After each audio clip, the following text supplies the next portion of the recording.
Okay, so we can work on the background of our FE exam, civil engineering geotechnical part, module number 4. So go back to our FE manual. For the geotech part, actually up to the bottom part of page 262 of your FE manual. I would say starting from this figure here, we are seeing for the more column. I say this is start to be module number 4, which is the soil strength and stresses. So from now on, this is our module number 4 out of the total 5 modules. And this is start to be the one that are a little bit more complicated in a way that I get into more advanced soil mechanics concept, particularly the soil strength. And this is the second last module. So the last part will be more on the applications, the design part. But here pretty much is starting on transitions to talk a bit more complicated concept in geotechnical engineering for FE exam. So first of all, you're seeing this graph here. This graph is the Moore-Coulomb failure envelope. As you can see here, this is the Moore-Coulomb envelope, which is this red line. So this red line is based on this equations. So this is the equations that you come up with the red line. The shear stress, which is your y-axis there, is equal to the C. C is the y-intercept plus the sigma n, the vertical normal stress, which is your x-axis, and then times tangent phi. And pretty much this Moore-Coulomb failure envelope here is in point slope equations. Remember in your algebra, this is y equals the slope times x plus the y-intercept. So the slope right here, if you matching the parameters, the slope here is tangent phi, and the y-intercept here is the cohesions. And that's two particular parameters, the phi and the c. So phi and c are the soil parameters that describe soil strength. Because you can imagine if you have a larger friction angle phi here, the slope of this line will be more steep. And if you have a larger cohesions right there, then your whole line will be like elevated, so you have a much larger y-intercept. And this is an important concept because when we down to the soil mechanics, so if you have like a Moore-Coulomb failure envelope like on this one, which is you have a C and phi with like a much larger like another C and phi right there. So this is the normal stress, this is the shear stress. For example, this is C1, phi1, and then so this is phi1, C1, this is C2, and you have another C2, phi2 right there. And you in this case, like a C2, phi2 is much greater than C1, phi1. In that case, you see you have a Moore-Coulomb failure envelope that just have a much higher locations in the XY plot, the sigma n and the shear stress space. If you have a much larger value right there, then you have a Moore-Coulomb failure envelope which has a much higher locations. In that case, which means tells you the soil strength is much stronger because what being special of the Moore-Coulomb failure envelope here is defined the conditions of your soil, whether it is stable or not stable, it is failing or not failing. So the concept here is whatever when you have a Moore-Coulomb failure envelope, whatever like above it is like a failure or not stable. And whatever below it is not failure. So this is like a stable conditions. And this is the not stable conditions. And again, the locations of this like a failure line, the Markov failure envelope here is highly depends on the V and the C. And C is the cohesions. You describe the stickiness of your soil. It's more for the clay type of soil. Clay, you know, depends on the strength based on the chemical reactions between the clay minerals and water, and the stronger the clay, which means like, you know, you can bind with the water, feel the water bind with the clay particle are much better. You know, think of this when you have play with the clay powder to how sticky it is. So those are the cohesions that give you the soil strength for clay soil. And for sandy soil, you imagine you have like a cone of sand, you let you free fall, it drops, and it's the frictions that like holding your sand to the pile of sands together. And the more frictionals, more angular of your sand particles, the stronger, the more frictions of the materials, and it gives you a much higher slope when you like, you know, let the sand like form the sand cone by its own weight. And the frictions there again give you the strength of the sandy type of materials. And your reality, we have a mix of sand, of clay material, sandy clay, your clayly sand. So that's why like to describe like general soils, we consider both cohesions and frictions together in this Markov failure envelope. And again, like how strong is on soils depends on the C and V. And mathematically, this envelope here can describe how strong is your soil on vertical stress or normal stress versus a shear stress plot. And in that case, it defines the soil strength, and you can compare with your stress state of your soil. And the stress state of the soils here is the sigma 1 and sigma 3. So those are the stress state of the soil. Remember, like sigma 1 easily is the vertical stress, and sigma 3 is the horizontal stress. So in the ground conditions, you know your horizontal stress, and also you know your vertical stress. You can plot out those two coordinates, and then like you can form a circles. So if you end up your circles that you the stress states of the ground conditions represent here. For example, here is if I have sigma, if I have a sigma 3 right here and a sigma 1 here, and I draw more circles right there. So it's form of circles. And these circles, the size of it is not touching your failure envelope, which means you are at the stable or the non-failure regions. Which means there's the loading on the soil is not great enough that causing failure.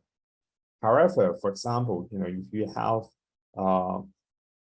this is your soil site, you know, your sigma 1 and your sigma 3. So at the free field conditions, the stress is not so high. So end up like, you know, your more circles is not like so great that like touching or overlapping the more failure envelope, which means everything is stable. But for example, now you have constructions. You have like a surcharge. Could be a building, could be like and a few layers of materials placed on site. So you are adding surcharge. So you are increasing a sigma 1. So this is you induce a surcharge right there. And now the sigma 1 become much greater. And in this case, now you have more circles. Now it's greater than your soil parameter C1, V1 right there. So if you have your stress state of sigma 3 and sigma 1 in the more Coulomb space, that shows you the more circles that you construct, overlap or like a touching the more column envelope. In that case, it means you can expect a non-stable conditions. So you see, like, whether like your soil is fair or not on your job site, you can represent it through more column envelope space, the vertical stress versus the shear stress space. So you can plot it out, but you need to have the known parameters of C and V. For this case, you're loading right here, you fail if your soil strength is sigma 1 and V1, but you will not fail if your soil is strong enough. You have the case of C2 and V2. So that's why in geotechnical engineering, it's important to do soil parameters or soil strength characterizations. So you have the soil sample, ship it to the lab, and do the soil testing. Could be a direct shear test or could be unconfined compression test. Then you obtain the parameters of like a C2 or V2 or like any kind of C or V parameters. Then you can compare your stress state on site with the soil strength, and you can have do your design that, or you can have the answer that whether you can anticipate the soil samples in the site will experience or of like a stable or non-stable conditions.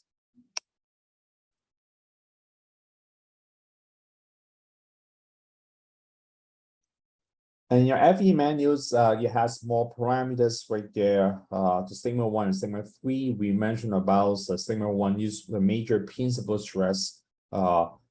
In many cases, in geotechnical engineering, it is the vertical directions. And the sigma 3 is the horizontal directions.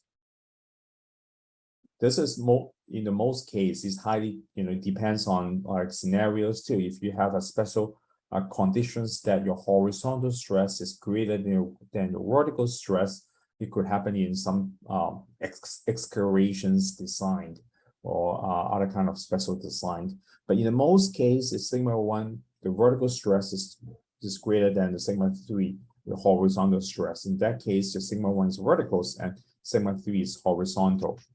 And your FE manuals, you also use S and T. So S is the normal stress, and the T is the shear stress. So this is sigma 1, this could be sigma 3. And phi here is the orientations of angle. So each also can be represented by in the more column, the orientations of the loading plane. So the orientations angle between the plane of loading and a reference to the normal stress and also the plane of the major principal stress. So more on the FE manuals, the vertical stress is the loading divided by the area. So the P here is the loading. So this is also related to like the normal stress right there, and the area is the representing the contact area between the force. So the force divided by the area, you get the stress. Another important concept in geotechnical engineering, which is the effective stress like a theory. So the effective stress is equals to total stress minus the pore pressure. And the pore pressure is the pore water pressure is equals to the water head, which is the depth of the water tables to your interest point times the unit weight of the water. So we will do a lot of this type of calculations. If this is your the elevations of the stress you want to calculate, and this is your groundwater tables, then like this will be the depth of the water head. So the pore pressure is equals to the depth of the water tables, which means the locations of water tables to the depth of interest, and then times the unit weight of water.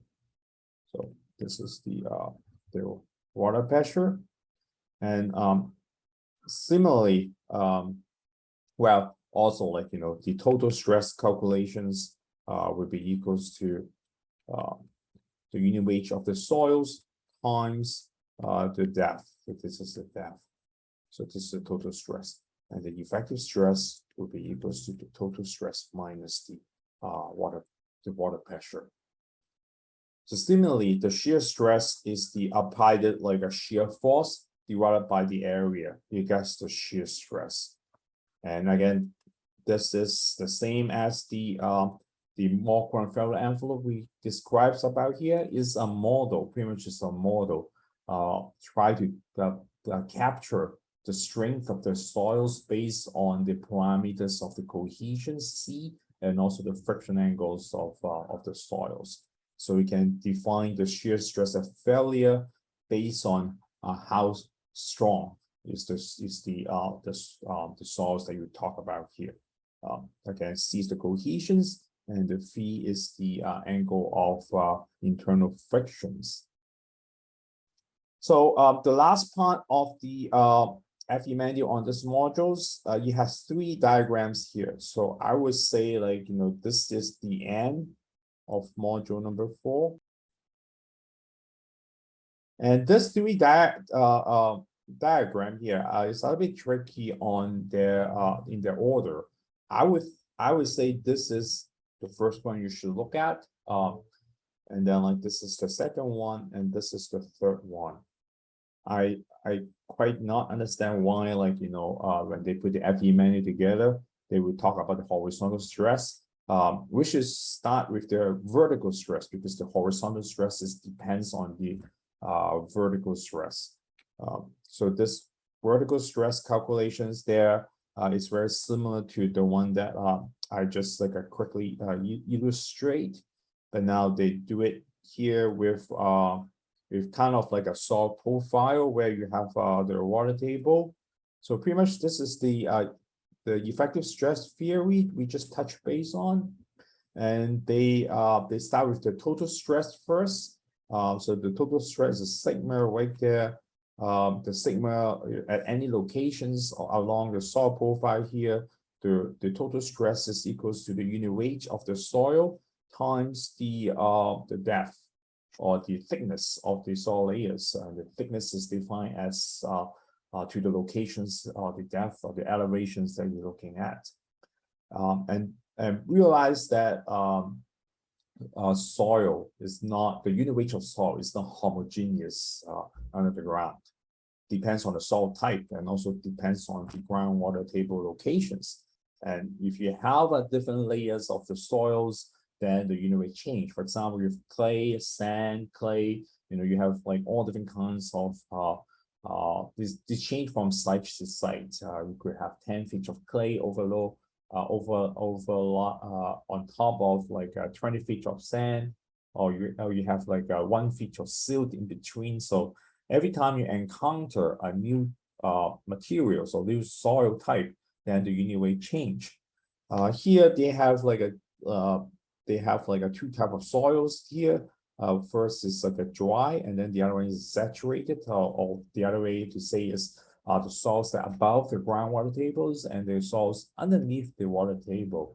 So we have 2 types of soil here for examples. Again, in reality, in design, you could have many little different layers of soils, depends on like how deep you look at on the job site.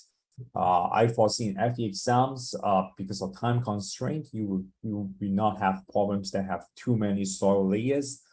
Could be like 1 layers or 2 layers. I think maximum you will see 3 different materials in your FE exam problems.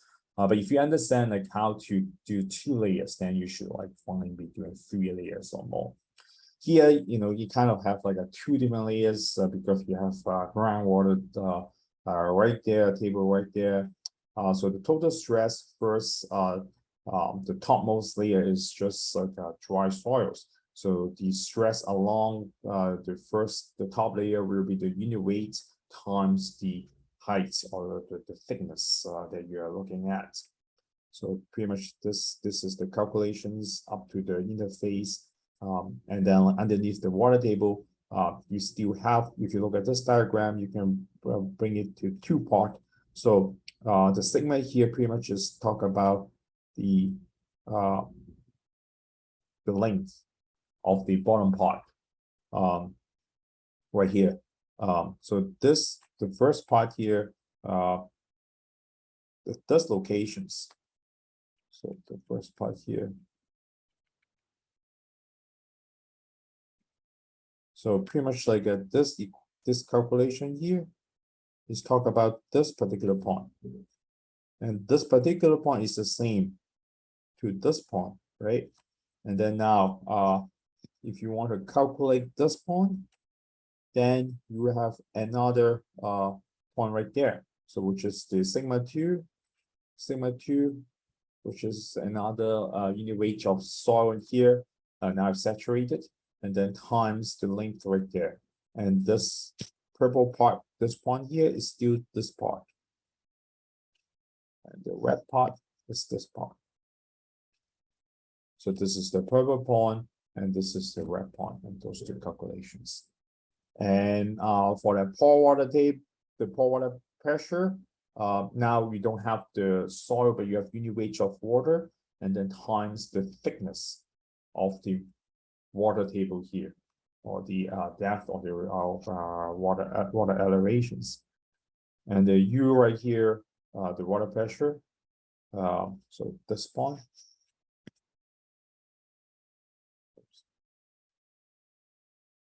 Equals to this part of calculations.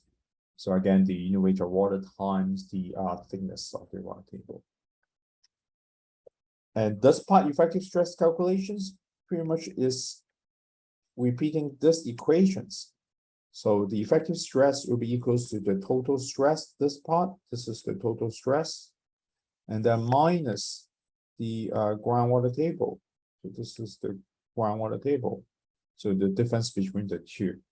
So when I do stress calculations, it's always like helps you to separate like in different like a procedure. First, step one, find the total stress, and then second, find the pore pressure, and then finally you calculate the effective stress, which is the effective stress equals to the total stress minus the pore water pressure. It's always good to separate like into three parts, 3 steps, rather than go straight into like a long equations right there. It helps you to isolate the water pressure from the effective stress. So the way I look at it, it will help you to eliminate any potential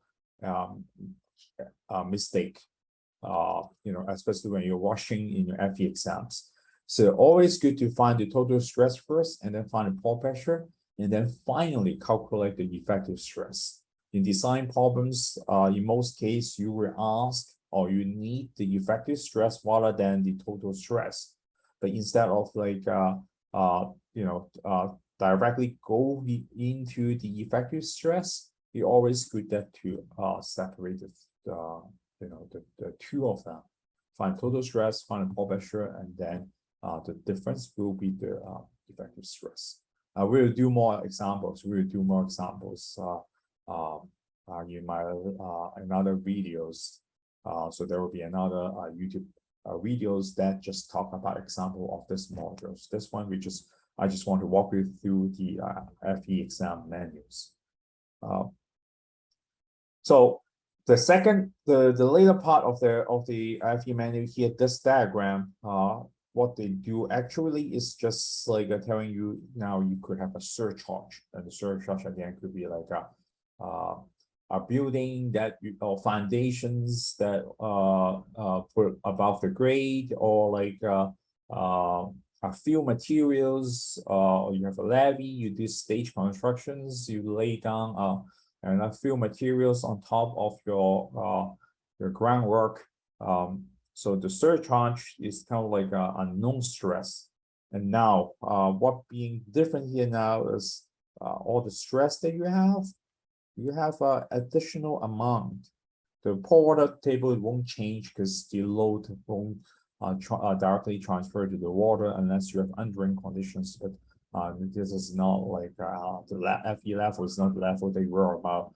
The complicated scenario that you need to consider drained or undrained. So let's assume this is strained condition, so the loading won't go to the water pressure. So eventually, you just pretty much just using superpositions, adding the surcharge to your effective stress. So now you also realize the main difference here now is you have some initial stress to start with. So you have the initial stress to start with right here on this diagram, where you start from 0 without the surcharge. So again, pretty much just like this calculations right there, down is to finding this point, right? And this calculations right here, the stress here is finding this point on your stress profile, as you may say about it. And again, like the effective stress concept, this will be equals to the effective stress will be equals to total stress minus the pore pressure. So the total stress minus the pore pressure will equals to effective stress. Same thing here. The total stress minus the pore pressure give you the effective stress. But now you just have an additional surcharge. So again, we'll work on some examples. So subscribe to my YouTube channels, and so you get notified when there's examples of problems available on YouTube. So last but not least, in these modules, I would think this is a little more complicated now because again, this is vertical stress profile, and the next one is the vertical stress with surcharge. But what being different here now is we find the horizontal stress, and horizontal stress comes with an important concept. The horizontal stress is equals to the K times the vertical stress in effective stress space. Again, very important in effective stress space. And the K here, we call it the lateral earth pressure.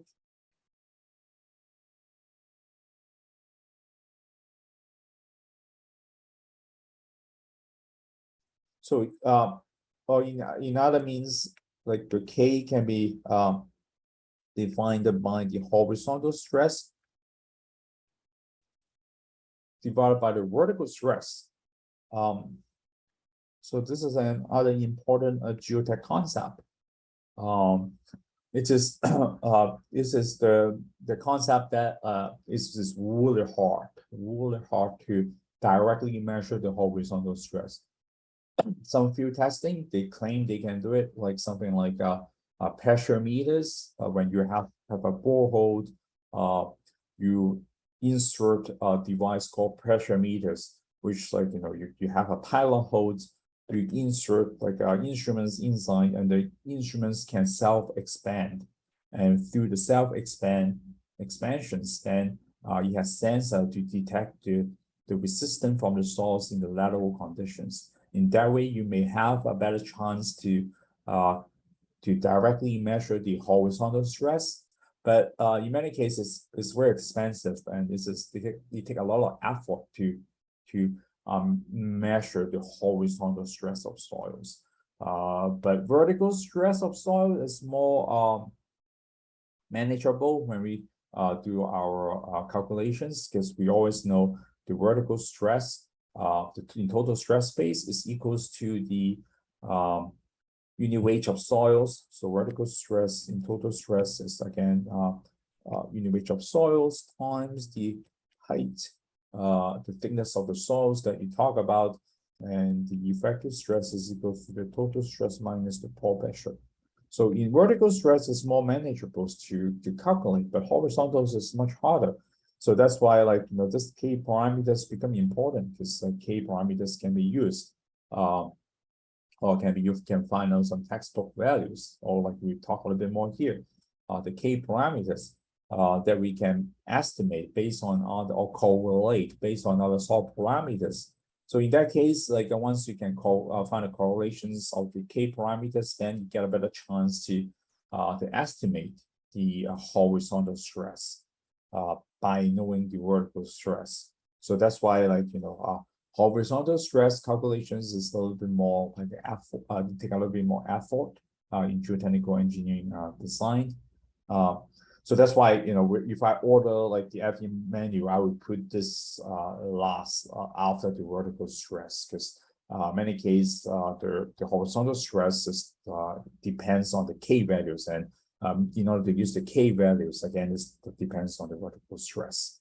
And now we know the K values, and actually, like, the K values have three conditions. You have the KA, KP, and K naught. So KA is called the active earth pressure, and the KP is the passive, and the K naught is the arrest, as like we talk about here in the FE manuals. So what does it really means? It means like it depends on the displacements, the performance of the soil, which means the displacements of the soils relatively to like whether like your loading conditions is whether into or away from the soil face, or like, there's no movement. So to understand that, for example, you have a retaining wall right here. So this is a concrete wall that you want to design for. You try to retain the soil that you support. So KA conditions means the wall right here is running away from the soil mass. So this is the KA conditions. And KP conditions means the wall is moving into the soil in passive conditions. And K naught means this is at rest conditions. You expect there's no movement. Again, KA means like you expect your designed scenario that the structure that you designed for is away from the soil mass. So as you can imagine, if this wall trying to move away from the soil mass, then you are expecting there will be less horizontal stress, because pretty much like, this is like falling. But like for the case that for your structure is moving into the soil mass, then you expect a lot of resistance. Then that case, your horizontal stress that could be much greater than your vertical stress. So that's why like a KP values usually is greater than 1. The ratios usually is like a greater than 1. And for the KA active conditions, you can expect that this is usually less than 1, maybe about 0.4, 0.5 kind of range. And a KP, you can go up to 3, 4, 5 values. And again, based on this concept, right? If K is greater than 1, that which means your horizontal stress is greater than vertical stress. And it could happen. It depends on whether, like, you have conditions that you're either moving, the structure is moving. Imagine the soil piece here. You have the soil piece. The soil piece right there. You want to find out the horizontal stress right there. In this like so the horizontal stress here, that's you want to find out on the soil piece. And the horizontal stress of the soil piece again highly depends on the structure that you design for, whether it's just going into the soil or go out of the soil. If this is going into the soil, you expect a much higher stress level, whereas it's like active conditions, you're moving away. And also there's one conditions is called, we call the at rest conditions, means like we are not anticipating any movement, then we call it at rest conditions. And this case here, like as you can see, given at the well, first of all, the active conditions, the KA, you can find out through the Rankine theory, and it gives you the formula here. So this is the formula for the Rankine theory. It depends on the friction angles. So FE at the FE level, they just want you to focus on the sand. So for the material C equals 0, this means there's no cohesions. Which is very common in geotechnical design, the retaining wall design, because we want drainage. We don't want water pressure build up behind a retaining wall. So in most of the case, so whenever we have the control, we want like the backfill materials behind retaining wall to be like drain-free materials like sand or gravel. So that's why in many cases we can use C equals 0 assumptions, that sand only or like gravel only, free drinkage material. So the drinkage will be so well that we don't need to worry about the pore pressure buildup. But anyways, this is the the formulas for sandy materials to find the Ka values, and the Kp values. You can use these formulas right there. And again, depends on the soil friction angle phi. And for K0 at rest conditions, we get a little bit more effort. If this is a normally consolidated soils, the K0 will be equals to 1 minus sine phi.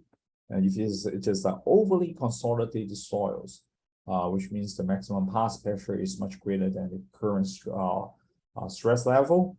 And then like the K0 will be equals to this equations right here. Depends also on the OCR, overly consolidated ratios. So I have more lecture videos in C366 and also C467 to further cover like the materials we're talking about here. If you want a more in-depth study, please like go back to my other video clips on YouTube. But anyways, well, you can find the link in the descriptions below of this videos. But anyways, again, it highly depends on the K factors over here. Highly depends on what kind of design scenario you talk about. And we do all this again as we want to find the horizontal stress. As you can see from this like diagrams here, the vertical stress and the pore pressure is same as the one that below that we talk about, the vertical stress, but they start from the effective stress. So pretty much like this effective stress calculations here is same as the effective stress calculations we talk about there. But starting from there now, the pore water pressure is similar. I would say just similar. Right there, those are the pore water pressure. But be careful here. You realize this is the P right there. This is a P right here, and here like you have the U. So U here is the pore water pressure. But P here is the water force. So that's why the formula is a little bit different, because now we talk about the force.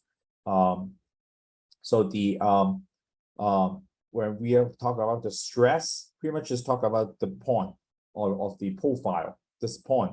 So the length of like the base of the triangle. But when we talk about force, that will be the area of the triangle. So this is another thing, like this FE manual is not so clear. They didn't talk about all the details, they just give you the basic. So this is the diagram, and then you need to understand what this is really mean. Meanwhile, they're not telling you everything, require your understanding. And this is a stress. So when you see those graphs, be very careful whether this is stress or pressure. When you see like a stress or pressure, which means again, they're talking about the point right here. But when they talk about the force, then pretty much is the area. So you see like, this formula here pretty much is the this area calculations, because here is your stress, and then this is your height. Then the area will be 1/2 of the the base times the height.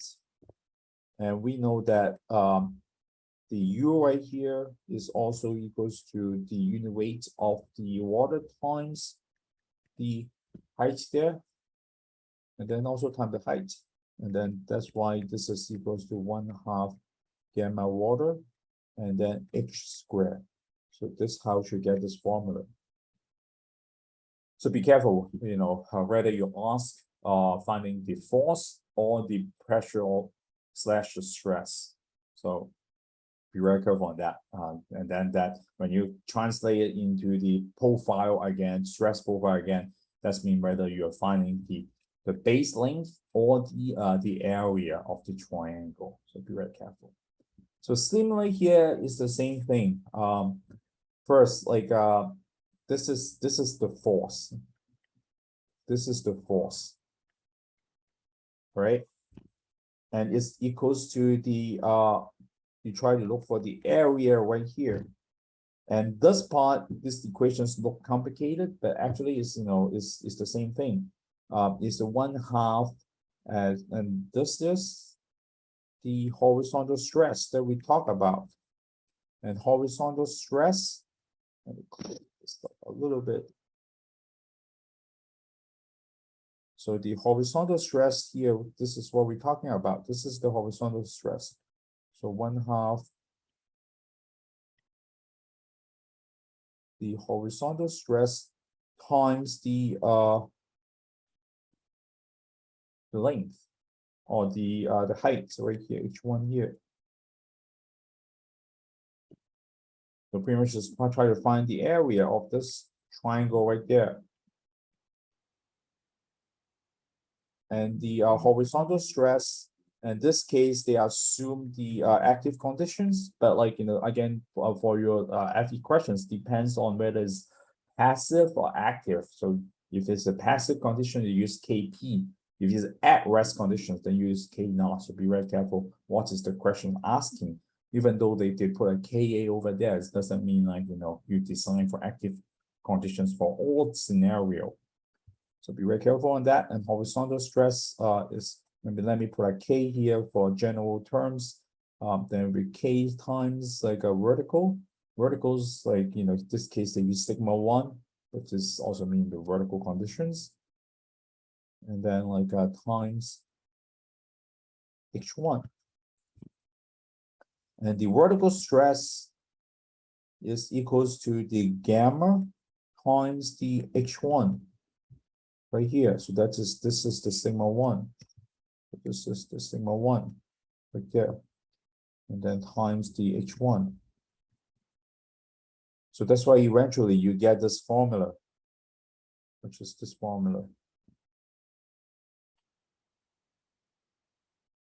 And the later part, you know, don't worry about on this like a long formula here.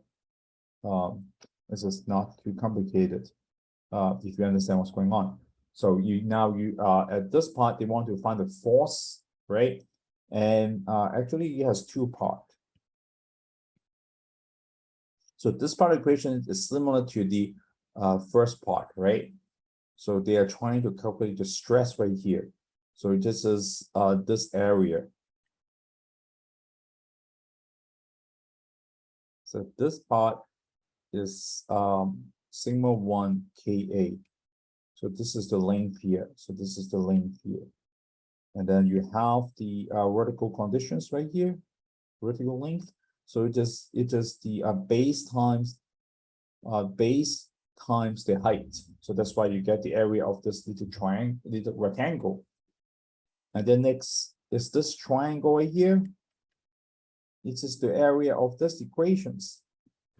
This is the area of this equations.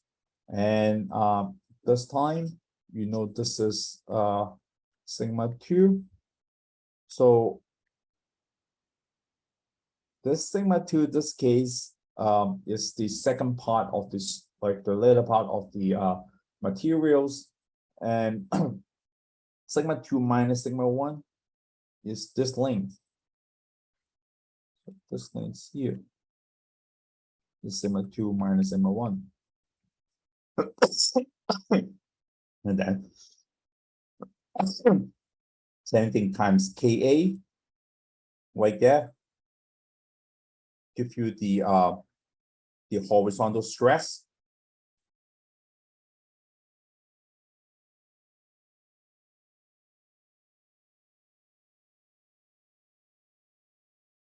So this is the horizontal stress. And then you times the height, then give you the area of the triangle. Give you the area of triangle. So by doing all this, then we can find the force of the horizontal force to our soil profile on a soil profile. And the other thing is the locations of this force, the vertical location of this force. Since this is a triangular shape, so the center of mass of this triangles here, this locations of this force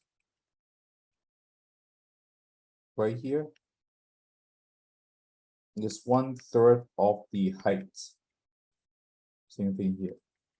So there will be 1/3 of the height. So you will be handy on this like formula when you need to find the moment. We will talk more a little bit more when we get to some examples. And particular, like this is useful, very useful in the retaining wall design. So in module 5.2, which is the next modules, the last modules, when we talk about the retaining wall design, we will concern about all this horizontal force or horizontal stress or the location of the loading, so such that we can calculate the moment, the turning moment of the retaining wall. So we're for sure we come back with a lot of examples on all this design problems or stress calculations. So please subscribe to my YouTube channels, and there will be more FE exam preparations video to come.